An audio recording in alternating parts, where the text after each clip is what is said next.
नमस्ते दोस्तों, स्वागत है आपका सारथी टेक्नोलॉजी की एक और नई वीडियो में।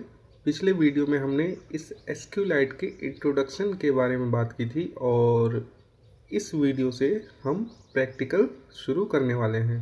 तो जैसा कि पिछले वीडियो में हमने इस बारे में बात की थी कि अगर हमारे पास डेटा ज़्यादा नहीं है, टेबलों की संख्या कम है या फिर टेबल में कॉलम्स की संख्या कम है, तो हमें एसक्यूलाइट यूज़ करना चाहिए। और अगर डेटा ज़्यादा है तो हम रूम परसिस्टेंट लाइब्रेरी का यूज़ कर सकते हैं। तो आइए देखते हैं कि एसक्यूलाइट को कैसे यूज़ करते हैं। तो सबसे पहले तो स्क्रीन पर आपको ये यूज़र इंटरफेस दिखाई दे रहा होगा, जिसमें दो एडिट टेक्स्ट हैं और कुछ बटन्स हैं। बटन्स में insert, update, delete, select all या सिलेक्ट लिमिट, ये बटन्स हैं और ये एडिट टेक्स्ट। इसका कोड मैं आपको प्रोवाइड कर दूंगा, क्योंकि इसको बनाने लग जाएंगे तो फिर ये वीडियो थोड़ी और लंबी हो जाएगी। लेकिन यहाँ पर आप इसका कोड अभी देख सकते हैं, ये दोनों एडिट टेक्स्ट और उसके बाद ये बटन्स। तो आप पॉज करके भी देख सकते हैं या फिर मैं कोशिश करूँगा इसका एक लिंक आपको प्रोवाइड कर दूँ। तो आइए, सबसे पहला काम जो है कि हमें अगर कोई भी ऑपरेशन एसक्यूलाइट डेटाबेस में करना है तो हमारे पास एक एसक्यूलाइट ओपन हेल्पर क्लास होनी चाहिए। लेकिन इस क्लास को हम डायरेक्ट यूज़ नहीं कर सकते, तो हमें इसे ओवरराइड करना होगा और उसके बाद हम इसका यूज़ कर सकते हैं। तो उसके लिए पहले हम एक क्लास बनाएंगे। तो प्रोजेक्ट जावा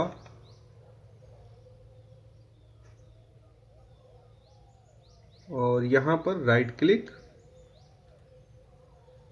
न्यू और जावा क्लास। हमारे केस में हम इसे माई हेल्पर कहेंगे, लेकिन आप इसका कोई भी नाम रख सकते हैं।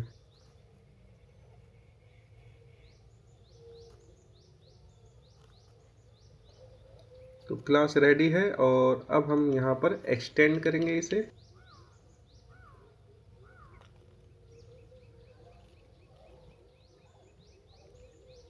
SQLite open helper. लेकिन जैसे ही हम इसको एक्सटेंड करते हैं, हमारे पास ये एक रेड लाइन आती है, क्योंकि ये कह रहा है कि हम अकेले नहीं आएंगे, कुछ मेथड्स हैं जो साथ में ओवरराइड करने पड़ेंगे। तो यहाँ पर अल्ट एंटर प्रेस करेंगे हम और इम्प्लीमेंट मेथड्स। दो मेथड हैं, ऑन क्रिएट और ऑन अपग्रेड, तो दोनों को सिलेक्ट और ओके। तो दो मेथड ओवरराइड हो चुके हैं और फिर भी रेड लाइन है, तो इसके लिए फिर से यहाँ पर ऑल्ट एंटर प्रेस करेंगे और क्रिएट कंस्ट्रक्टर मैजिक सुपर,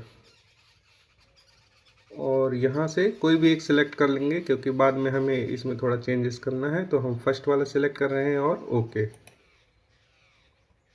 तो अब रेड लाइंस जा चुके हैं। अब इस कंस्ट्रक्टर में हम इस कॉन्टेक्स्ट को छोड़कर बाकी सब यहाँ से डिलीट कर देंगे, ठीक। और अब यहाँ पर हमारे पास कुछ एरर्स दिखाई दे रहे हैं। तो जो सबसे पहला है वो है डेटाबेस नेम, और इसके लिए हम यहाँ पर एक वेरिएबल बना लेंगे।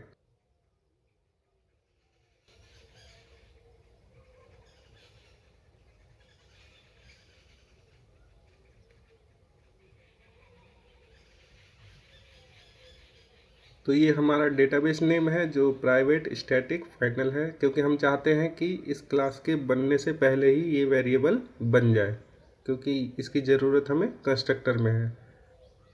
तो यहाँ पर हम अब कर देंगे db नेम, ओके। तो सेकंड जो रेड वेरिएबल था वो अब हट चुका है। इसके बाद ये फैक्ट्री है, तो फैक्ट्री हम नल रखेंगे, क्योंकि ये एक कस्टमाइज फैक्ट्री होती है जिसका यूज़ हम बाद में करते हैं। तो हम डिफ़ॉल्ट का यूज़ करेंगे, डिफ़ॉल्ट फैक्ट्री का, इसलिए यहाँ पर इसे नल रख रहे हैं। और इसके बाद वर्ज़न है, तो वर्ज़न हमारा यूज़ होता है अपग्रेड करने के समय, तो फ़िलहाल हम इसे 1 रखेंगे। इसके बारे में हम आगे बात करेंगे वर्ज़न के बारे में, तो फ़िलहाल के लिए ये है 1। अब हमारे पास 2 मेथड्स हैं, ऑन क्रिएट और ऑन अपग्रेड। ये कॉल होगा फर्स्ट टाइम जब ये क्लास बनेगी, और ये कॉल होगा जब हम अपग्रेड करेंगे। तो फ़िलहाल जब ये ऑन क्रिएट कॉल हो, तो हम चाहते हैं कि यहाँ पर एक टेबल क्रिएट हो जाए, तो उसकी क्वेरी हम यहाँ पर लिखेंगे। तो टेबल लिखने से पहले हम चाहेंगे उसके जो कॉलम नेम है या टेबल नेम है उसके वेरिएबल हम बना लें, क्योंकि उसका यूज़ हमें बाद में डेटा रिट्रीव करने के लिए भी लगेगा। ठीक, तो उसके लिए हम यहाँ पर कुछ स्ट्रिंग्स बना रहे हैं।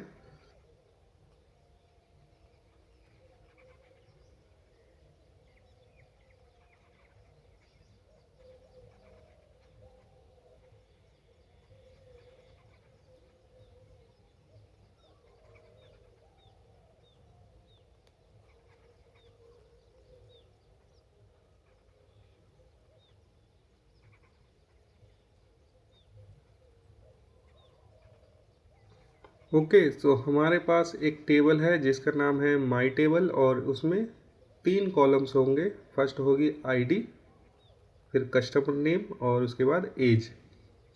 आईडी से पहले अंडरस्कोर है, क्योंकि ये रिकमेंडेड है कि कोई भी प्राइमरी की अगर हम बना रहे हैं किसी एसक्यूएल टेबल में, तो उससे पहले उसको अंडरस्कोर दिया जाना चाहिए। तो आइए अब हम क्वेरी लिखने वाले हैं क्रिएट टेबल की, और उसको हम लिखेंगे यहाँ पर ऑन क्रिएट में।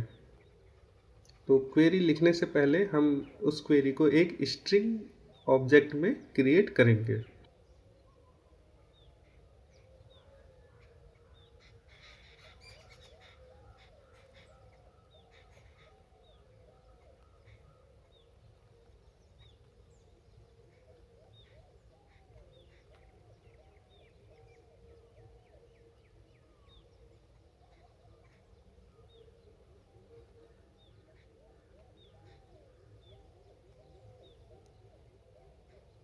तो दोस्तों ये हुआ टेबल क्रिएट करने के लिए क्वेरी, और अब हम इसमें ये जो स्ट्रिंग ऑब्जेक्ट्स हैं वो रिप्लेस करेंगे। तो ये टेबल नेम की जगह हम ये टेबल नेम डाल देंगे, और उसके लिए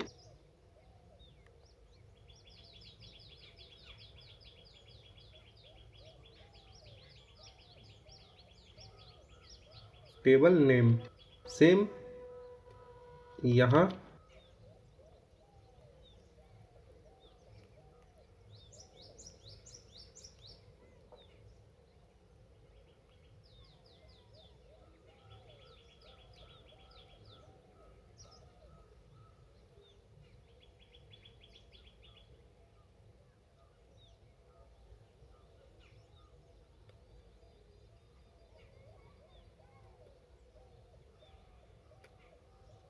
तो यहाँ पर हमारी क्रिएट टेबल के लिए क्वेरी रेडी है, और अब हम इस एसक्यूएलाइट डेटाबेस का यूज़ करके इस क्वेरी को एग्जीक्यूट करने वाले हैं। तो यहाँ पर हम यूज़ करेंगे इस ऑब्जेक्ट को एसक्यूएलाइट डेटाबेस डॉट एग्जीक्यूट एसक्यूएल, और यहाँ पर हम क्रिएट टेबल एंटर कर देंगे। ओके, तो जब भी ये ऑन क्रिएट कॉल होगा, ये क्वेरी एग्जीक्यूट होगी, जो एक टेबल क्रिएट करके देगी हमें डेटाबेस में। ओके, सो एक चीज़ और, जब भी ये क्वेरी लिखें तो इसको थोड़ा ध्यान से स्पेस का निरीक्षण आप कर लें, क्योंकि यहाँ पर अगर कोई प्रॉब्लम हुई क्वेरी में तो वो कंपाइल टाइम में नहीं कैच करेगा, और उस टाइम आपको प्रॉब्लम आ सकती है, लेकिन वो एरर शो नहीं करेगा। इसलिए यहाँ पर आपको थोड़ा ध्यान देना होगा।